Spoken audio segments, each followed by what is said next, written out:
பணம் இருந்தால் உலகத்தில் எதையும் வாங்கலாம் என்று பலர் நினைத்து கொண்டிருக்கிறார்கள். அது தவறு. செல்வாக்கை வளர்த்து கொண்டால் போதும், செல்வம் தானாக வரும்.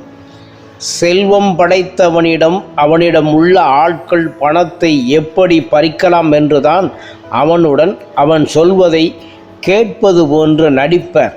அவர்களிடம் விசுவாசம் என்பது துளிகூட இருக்காது.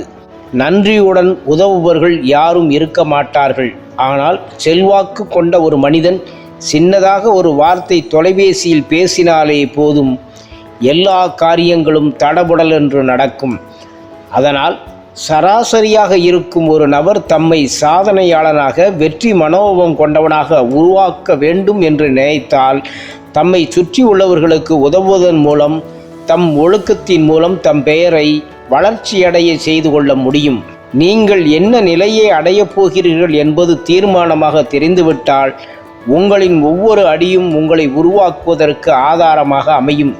திட்டமிட்டு செயல்படுவதன் மூலம்தான் செல்வாக்கை பெற முடியும். திடுமென்று யாரும் எப்பொழுதும் செல்வாக்கு பொருந்தியவராக உயர்வது கிடையாது. தம்மை சுற்றியுள்ள உலகத்தை முழுமையாக உணர வேண்டும். அப்படி உணர்ந்தவர்கள் தம் செல்வாக்கை உருவாக்கி கொள்ள முடியும்.